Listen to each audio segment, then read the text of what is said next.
वाल्मीकि रामायण में स्पष्ट रूप से ये लिखा है कि श्री राम का जन्म अयोध्या में महाराज दशरथ के पुत्र के रूप में हुआ था। अयोध्या की स्थापना स्वयं वैवस्वत मनु ने की थी और उनके बाद उनके पुत्र इक्ष्वाकु ने इसे अपने साम्राज्य की राजधानी बनाया। राजा दशरथ ने अयोध्या पर 60,000 वर्षों तक और श्री राम ने 11,000 वर्षों तक राज्य किया। जब श्री राम ने निर्वाण लेने का निर्णय लिया तो उन्होंने अपने अधिकार की सारी भूमि अपने पुत्रों कुश और लव तथा अपने तीनों भाइयों के 2-2 पुत्रों के बीच बांट दी। तत्पश्चात उन्होंने अपनी लीला समाप्त की और निर्वाण ले लिया। कहा जाता है कि जब श्री राम ने निर्वाण लिया तो उनके बिना अयोध्या वीरान सी हो गई, किंतु कुश ने इक्ष्वाकु कुल के शासन को बहुत अच्छे से आगे बढ़ाया। उन्होंने ही सर्वप्रथम अयोध्या में श्री राम का मंदिर बनवाया। चंद्रगुप्त द्वितीय के शासनकाल के शिलालेखों के अनुसार उनके काल और काफी बाद तक अयोध्या ही गुप्त साम्राज्य की भी राजधानी थी। उन शिलालेखों में भी श्री राम मंदिर के विषय में स्पष्ट रूप से बताया गया है। ईसा से लगभग 180 वर्ष पूर्व पुष्यमित्र शुंग के शासनकाल में मिले शिलालेखों से हमें ये पता चलता है कि उसने भी श्री राम मंदिर का जीर्णोद्धार करवाया था। इसी मंदिर में उसके द्वारा किए गए 2 अश्वमेध यज्ञों का भी वर्णन मिलता है। महाकवि कालिदास ने भी अपने कालजयी ग्रंथ रघुवंशम में रघुवंश का वर्णन किया है। इसमें अयोध्या का विशेष रूप से वर्णन है और सबसे विस्तृत वर्णन श्री राम का ही है। प्रत्यक्ष रूप से तो नहीं, किंतु परोक्ष रूप से हमें इस ग्रंथ में श्री राम के मंदिर का वर्णन मिलता है। शिलालेखों से हमें यह भी ज्ञात होता है कि उसी समय उज्जैन के राजा विक्रमादित्य अयोध्या पहुंचे और अपनी सेना सहित इसी मंदिर के निकट उन्होंने विश्राम किया। कहा जाता है कि उन्हें इस मंदिर के निकट बहुत ही दिव्य अनुभूति हुई और तब उन्होंने पास के ब्राह्मणों से उस स्थान के विषय में पूछा। तब उन्हें ज्ञात हुआ कि वे जहाँ ठहरे हैं वह जर्जर अवस्था में किसी और का नहीं बल्कि स्वयं भगवान श्री राम का मंदिर है। श्री राम में उनकी असीम आस्था थी और उसी के कारण उन्होंने उस मंदिर का जीर्णोद्धार करवाया और वहाँ काले पत्थर से एक भव्य मंदिर का निर्माण करवाया जो 84 विशाल स्तंभों पर खड़ा था। 14वीं शताब्दी में इब्राहिम लोदी के शासनकाल तक इस मंदिर के होने के प्रमाण मिलते हैं। सन 1526 में जब पानीपत के युद्ध में उसकी मृत्यु हुई और बाबर द्वारा मुगल साम्राज्य की नींव रखी गई, तब जाकर इस मंदिर को तोड़ने के कई अभियान चलाए गए। 1527 में बाबर ने इस मंदिर को तोड़ने का फरमान जारी किया। 1528 में बाबर के सेनापति मीर बाकी इस मंदिर को ध्वस्त करने के लिए अयोध्या पहुंचा। उस समय मंदिर के मुख्य महंत स्वामी श्यामानंद जी थे। उन्होंने इस मंदिर की रक्षा के लिए भीटी के महाराज महताब सिंह बद्रीनाथ से सहायता मांगी। जब तक महाराज बद्रीनाथ सहायता के लिए आते, उस समय अयोध्या से लगभग 10 किलोमीटर दूर सनेथु गांव के एक पंडित देवीनंद पांडे ने स्थानीय लोगों को एकत्र कर मंदिर को बचाने का प्रयास किया, किंतु शत्रुओं की विशाल सेना के सामने वे सभी वीरगति को प्राप्त हुए। बाद में महाराज बद्रीनाथ ने इस मंदिर की रक्षा के लिए बाबर की सेना से युद्ध किया, किंतु शत्रु की सेना बहुत अधिक थी। लाखों राम भक्त उस युद्ध में वीरगति को प्राप्त हुए। इस युद्ध के 15 दिन बाद हंसवर के महाराज रणविजय सिंह ने ये जानते हुए कि उनकी मृत्यु निश्चित है, केवल 1000 योद्धाओं के साथ मंदिर की रक्षा का प्रयास किया, किंतु वे सभी वीरगति को प्राप्त हुए। लखनऊ गजेटियर में यह लिखा हुआ है कि लगभग 1,74,000 हिंदू इस मंदिर की रक्षा करते हुए शहीद हो गए। उन सभी की वीरगति के बाद ही मीर बाकी इस मंदिर को तोड़वाने में सफल हो पाया। मंदिर के टूटने के बाद मीर बाकी ने वहां पहली बार मस्जिद का ढांचा बनवाया और उसे नाम दिया मस्जिद जन्म स्थान। इस प्रकार जिस वहशी ने इस मंदिर को तोड़वाया उसका स्वयं मानना था कि यह मस्जिद श्री राम का जन्म स्थान है। बाद में इसी को बाबर के नाम पर बाबरी मस्जिद कहा गया। कुछ समय बाद महाराज रणविजय की विधवा रानी जयराज कुमारी हंसवर ने श्री राम मंदिर को शत्रुओं से छुड़वाने के लिए 3000 वीरांगनाओं की सेना बनाई और लंबे समय तक छापामार युद्ध किया। उन्होंने इस युद्ध को बाबर की मृत्यु के बाद हुमायूं के शासनकाल तक जारी रखा।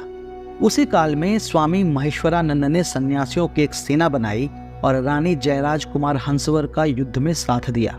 कहा जाता है कि कुछ समय तक उनकी और रानी की सेना ने मंदिर को मुगलों के चंगुल से छुड़ा भी लिया, किंतु बाद में हुमायूं ने इसे अपनी प्रतिष्ठा का प्रश्न बना लिया और इस मंदिर जो उसके लिए मस्जिद था उस पर अधिकार के लिए अपनी पूरी शक्ति झोंक दी। अंततः हिंदुओं की छोटी सेना के सभी राम भक्तों ने इस मंदिर की रक्षा के लिए अपना बलिदान दे दिया और एक बार फिर से उस पर मुगलों का कब्जा हो गया। ये क्रम अकबर के काल तक चलता रहा। उस बार बार होते युद्धों से अकबर इतना घबरा गया कि बीरबल और टोडरमल के कहने पर उसने खस की टाट से उस मस्जिद के चबूतरे पर 3 फीट का एक छोटा सा राम मंदिर बनवा दिया। उसके पुत्र जहांगीर और पोते शाहजहां ने भी हिंदू विद्रोह पुनः शुरू होने के डर से उस राम मंदिर को वही रहने दिया। पर जब औरंगजेब ने अपने पिता शाहजहां को बंदी बनाकर गद्दी पर कब्जा किया तो उसने फिर से राम मंदिर को तोड़वाने का प्रयास किया। अपने इस प्रयास में उस वहशी ने लगभग 10 बार अयोध्या पर आक्रमण किया और अयोध्या में स्थित सैकड़ों मंदिरों को तोड़ डाला। उसी समय इस मंदिर की रक्षा के लिए श्री वैष्णवदास जी ने औरंगजेब की सेना पर लगभग 30 बार आक्रमण किया। जय सिंह द्वितीय ने उसी मंदिर के पास एक राम चबूतरा बनवा दिया ताकि हिंदू वहां पर पूजा कर पाए। सन 1813 में हिंदुओं ने अंग्रेजों से इस स्थान को हिंदुओं को वापस देने के लिए कहा। उस समय की अंग्रेज सरकार इतनी सशक्त नहीं थी, फिर भी उन्होंने जो जांच की उस रिपोर्ट में उन्होंने साफ तौर पर मस्जिद के आसपास मंदिर की वास्तुकला होने का उल्लेख किया। सन 1827 में अवध के नवाब नसीरुद्दीन हैदर शाह ने इस मंदिर पर अधिकार कर लिया। तब राम जन्मभूमि की स्वतंत्रता के लिए स्थानीय लोगों ने मिलकर एक सेना बनाई और अवध की सेना पर 3 बार आक्रमण किया। तीसरे आक्रमण के बाद उन्होंने नवाब की सेना को खदेड़ दिया और मंदिर पर हिंदुओं का पुनः आधिपत्य हो गया। उसके कुछ समय बाद दिल्ली के सुल्तान अकबर शाह और अवध के नवाब नसीरुद्दीन हैदर शाह की सम्मिलित सेना ने अचानक ही जन्म स्थान पर आक्रमण कर हिंदुओं का नरसंहार आरंभ किया। स्थानीय हिंदुओं की सेना उस विशाल सेना के सामने कुछ भी नहीं थी, किंतु फिर भी उन्होंने अपनी अंतिम श्वास तक शाही सेना का सामना किया और वीरगति को प्राप्त हुए। हजारों राम भक्तों के शव गिरने के बाद ही शाही सेना उस मंदिर पर पुनः अधिकार प्राप्त कर सकी। 1948 में वाजिद अली शाह के शासन के समय हिंदुओं ने पुनः इस स्थान को प्राप्त करने का प्रयास किया। मुगल सैनिक और हिंदुओं के बीच 2 दिनों तक घोर युद्ध चलता रहा और हिंदुओं की जीत हुई। एक बार फिर हिंदुओं ने औरंगजेब द्वारा तोड़वाए गए श्री राम के छोटे मंदिर का निर्माण किया और 3 फीट ऊंचे खस के टाट से बने उस मंदिर में पुनः रामलला की मूर्ति स्थापित की गई। हालांकि यह स्थिति अधिक देर तक नहीं रह सकी। मुगल सम्राट बहादुर शाह जफर ने वाजिद अली शाह की सेना के साथ मिलकर पुनः इस स्थान पर अधिकार कर लिया। 5 वर्ष बाद 1853 में इस स्थान के लिए हिंदुओं और मुस्लिमों के बीच दंगा हुआ। ये पहली बार था कि बिना किसी मुगल राजा के समर्थन के मुसलमानों ने हिंदुओं पर हमला किया। कई लोग इसे प्रथम हिंदू मुस्लिम दंगा भी मानते हैं। इसमें दोनों पक्षों की बड़ी क्षति हुई। सन 1855 में लिए गए अंग्रेजों के एक फैसले ने सबको हैरान कर दिया। उन्होंने मुसलमानों को तो मस्जिद में जाने की अनुमति दी, किंतु हिंदुओं के अंदर जाने पर रोक लगा दी गई। तब हिंदुओं ने वहां से 150 फीट दूर बने राम चबूतरे पर पूजा करना आरंभ किया। सन 1857 की क्रांति के समय अयोध्या के महंत बाबा रामचरण दास ने फिर से राम मंदिर के जीर्णोद्धार का प्रयास किया। इस प्रयास में उन्होंने एक मौलवी आमिर अली को अपनी बात समझाई और आमिर अली ने माना कि ये स्थान वास्तव में श्री राम की जन्मभूमि ही है। हिंदुओं ने उन दोनों का स्वागत किया, किंतु मुस्लिमों को एक मुस्लिम का इस प्रकार श्री राम की भक्ति करना रास नहीं आया। उन्होंने बिना किसी कारण इसका बड़ा विरोध किया और भावी दंगे के खतरे को देखते हुए उस समय की कंपनी सरकार ने उसी मंदिर के निकट एक पेड़ पर बाबा रामचरण दास और आमिर अली को एक साथ फांसी दे दी। अंग्रेजों और मुसलमानों के इस कृत्य से हिंदू जनता भड़क उठी और शांति बहाल करने के लिए उस समय की अंग्रेजी सरकार ने 1859 में उस विवादित स्थल पर एक बाड़ लगा दी और अंदर का हिस्सा मुसलमानों को और बाहर का हिस्सा हिंदुओं को पूजा के लिए दे दिया। इसके बाद काफी समय तक शांति बनी रही। सन 1885 में निर्मोही अखाड़े के महंत श्री रघुबर दास पहली बार इस मामले को न्यायालय ले गए। उस समय फैजाबाद न्यायालय के न्यायाधीश पंडित हरकिशन ने इस मामले को सुना। रघुबर दास जी ने प्रार्थना की कि उन्हें राम चबूतरे पर छतरी लगाने दी जाए, किंतु उनकी अर्जी ठुकरा दी गई। बहुत समय बाद 1934 में एक बार फिर वहां हिंदू मुस्लिम दंगे हुए, जिसमें बाबरी मस्जिद की दीवार तोड़ दी गई। अंग्रेज सरकार ने उसे फिर से बनवा तो दिया, किंतु हिंदुओं के विरोध के कारण मुस्लिमों को वहां नमाज पढ़ने से मना कर दिया गया।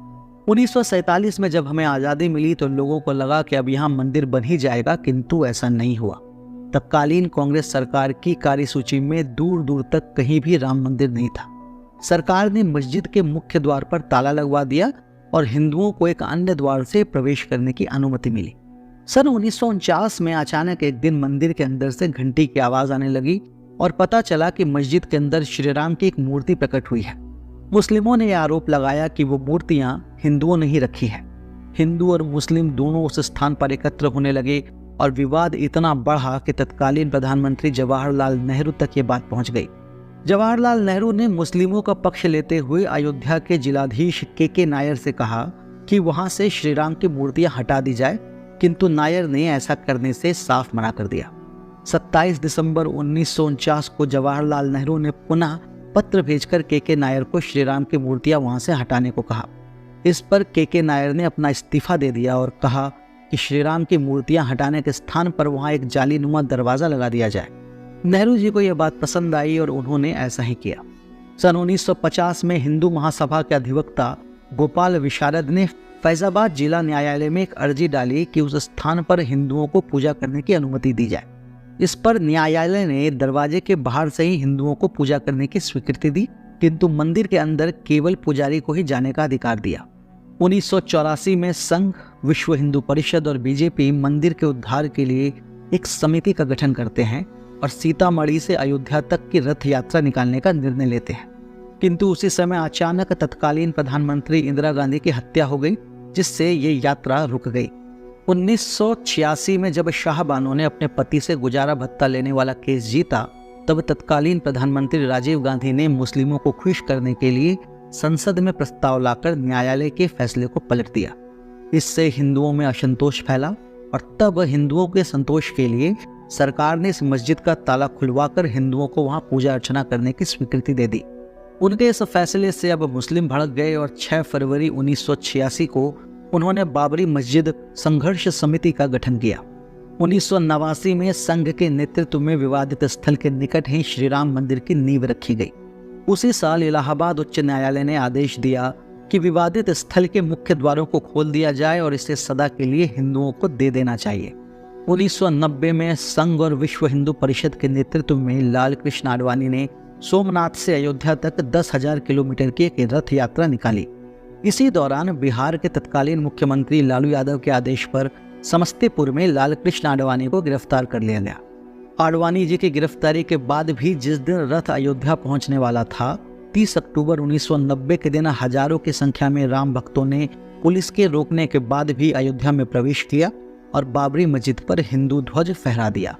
3 दिन के बाद 2 नवंबर 1990 को उत्तर प्रदेश के तत्कालीन मुख्यमंत्री मुलायम सिंह यादव ने राम भक्तों पर गोली चलवाई, जिसमें सैकड़ों कार सेवकों ने अपने प्राणों से हाथ धोया। कहा जाता है कि उस दिन सरयू का तट हिंदुओं की लाशों से पट गया था। 6 दिसंबर 1992 को 2 लाख से अधिक कार सेवक अयोध्या पहुंचे। उस समय के तत्कालीन मुख्यमंत्री कल्याण सिंह ने पुलिस को भीड़ पर गोली न चलाने का निर्देश दिया। उन्होंने सोचा था कि वे भीड़ को सुरक्षा बलों के द्वारा नियंत्रित कर लेंगे, किंतु ऐसा नहीं हुआ। उस बढ़ती हुई लाखों की भीड़ के सामने पुलिस की हिम्मत नहीं हुई कि कोई कार्रवाई कर सके।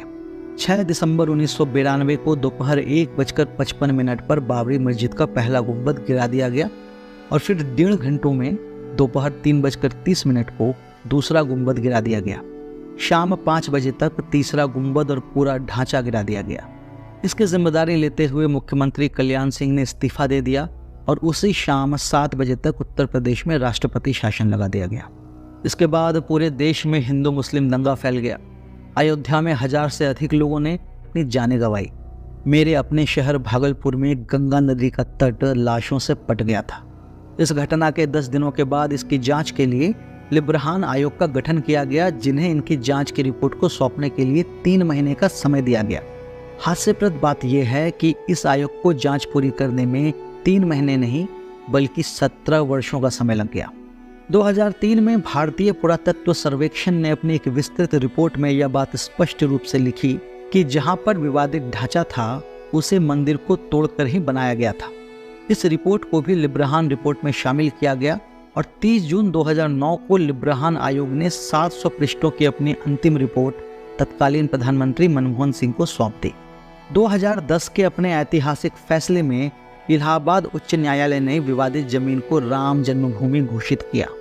उन्होंने ये निर्देश दिया कि श्री राम की मूर्तियों को वहाँ से ना हटाया जाए। उन्होंने इस पूरे विवादित जमीन को राम जन्मभूमि ट्रस्ट, निर्मोही अखाड़ा और सुन्नी वक्फ बोर्ड के बीच में बराबर बांट दिया। हिंदू और मुस्लिम पक्ष दोनों इस फैसले से सहमत नहीं हुए और उन्होंने 2011 में उच्चतम न्यायालय का दरवाजा खटखटाया। सुप्रीम कोर्ट ने इस विवाद से जुड़े सभी दस्तावेजों को अंग्रेजी में अनुवाद करने को कहा, जिसमें बहुत अधिक समय लगा और वर्षों तक इसमें कोई सुनवाई नहीं हुई। अंततः 9 नवंबर 2019 में उच्चतम न्यायालय ने अपना अंतिम फैसला सुनाते हुए पूरी विवादित भूमि को राम जन्मभूमि ट्रस्ट को दे दिया। इस प्रकार 491 वर्षों के अथक संघर्षों के बाद राम जन्मभूमि पुनः हिंदुओं को प्राप्त हुई। फिर 5 फरवरी 2020 में ट्रस्ट का गठन होता है और मंदिर का निर्माण आरंभ होता है। इन दुख के बीत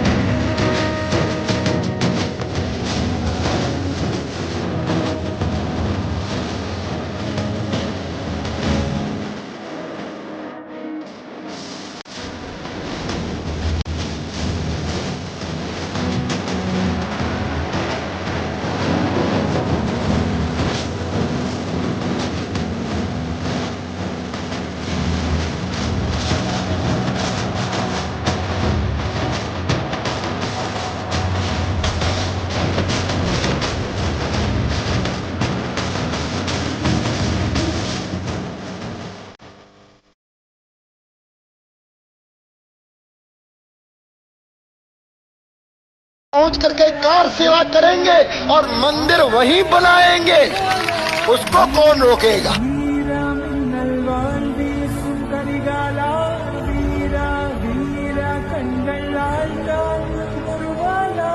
मेरा कहना इतना ही है कि ढांचा नहीं बचा, मुझे कोई गम नहीं इस बात का, और ढांचे के टूटने का न मुझे कोई खेद है, न कोई पश्चाताप है, न कोई प्रायश्चित है।